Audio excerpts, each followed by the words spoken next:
आज की वीडियो में हम पढ़ेंगे सरफेस एरिया एंड वॉल्यूम। हमारी रिवीजन सीरीज़ का ये चैप्टर 12 चल रहा है। इसके बाद 2 चैप्टर और बचेंगे, उन्हें भी हम ख़त्म कर देंगे जल्दी। तो हमारे पास ये फॉर्मूले होते हैं कोन, क्यूबॉइड, क्यूब, सिलेंडर, हेमिस्फीयर और स्फीयर के। CSA होता है, कर्व सरफेस एरिया होता है जिसे लेटरल सरफेस एरिया भी कहते हैं, टोटल सरफेस एरिया होता है और वॉल्यूम। ये हमने क्लास 9 में फॉर्मूले पढ़े थे और 8th में भी पढ़े हैं। ये फॉर्मूले यूज़ होते हैं, काफ़ी ईजी चैप्टर होता है। बस इसमें क्या होता है, आपको सही जगह सही फार्मूला लगाना आना चाहिए बस। और इसमें ज़्यादा कुछ खास चैप्टर में होता नहीं, कैलकुलेशन होती है वो अगर आप थोड़ा ध्यान से करेंगे वो भी हो ही जाती है, प्रैक्टिस करते रहेंगे तो वो भी आसानी से हो जाएगी। तो एक क्वेश्चन भी है, इस पर भी क्वेश्चन देखते हैं। वॉल्यूम निकालते समय एक बात याद रखें हमेशा कि वॉल्यूम होता है बेस एरिया इंटू हाइट। जब आप बेस एरिया इंटू हाइट का कॉन्सेप्ट यूज़ करते हैं तो आप ज़्यादातर वॉल्यूम किसी का भी फॉर्मूला डिराइव कर सकते हैं। तो हमारे पास क्वेश्चन क्या है कि एक सिलेंड्रिकल शेप में एक ऑब्जेक्ट है।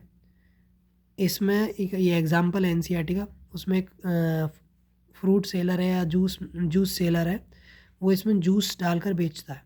अब नीचे से क्या है, अगर ये ग्लास ऐसा होता, ऐसा यानी पूरा ही सिलेंडर होता तो ज़्यादा आ पाता, लेकिन नीचे से क्या है, ये एक हेमिस्फेरिकल उठा हुआ है, ऐसे उठाव है, यानी जैसे गिलास होते हैं ना नीचे से ऐसे करके, तो ये उठा हुआ है ऐसे, नीचे सर्कुलर नहीं है, नीचे से हेमिस्फेरिकल है, थोड़ा सा कर्विकल शेप है इसमें।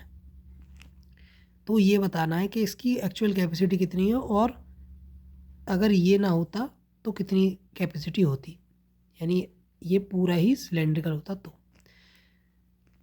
तो उसमें तो अपेरेंट कैपेसिटी के बारे में पूछा है, मतलब उसका लगभग यही है कि अगर ये हटा दें तो कितनी कैपेसिटी आ सकती है। कैपेसिटी का क्या मतलब है, वॉल्यूम पूछा है। और इस चैप्टर में और क्लास 10 में हम क्या पढ़ रहे हैं, कॉम्बिनेशन ऑफ सॉलिड्स के बारे में, यानी एक से ज़्यादा किसी सॉलिड के, कोई एक सॉलिड है दूसरा सॉलिड है, इनका कॉम्बिनेशन पढ़ रहे हैं, उसका वॉल्यूम निकालना, उसका सरफेस एरिया निकालना। तो इसका वॉल्यूम निकालते हैं। तो वॉल्यूम क्या होगा इसका, एक्चुअल वॉल्यूम, पहले अपेरेंट वॉल्यूम निकालते हैं। अपेरेंट वॉल्यूम का क्या मतलब है, यानी πr²h, यानी 22/7 इंटू 5/2 इंटू 5/2 इंटू h कितनी है 10, ये 11 बार, ये 5 बार, 125 और 125 गुणा 11/7, यानी 55 और 22, ये हो गया इसका आंसर। अब आपसे एक्चुअल पूछे तो एक्चुअल कितनी होगी, एक्चुअल होगी एक्चुअल वॉल्यूम, इसमें से ये वाला वॉल्यूम हटा दें, यानी इसमें से वॉल्यूम कितना होता है हेमिस्फीयर का, 2/3 πr³ 2/3 इंटू 22/7 5/2, क्योंकि ये 5/2 है तो ये भी 5/2 होगा।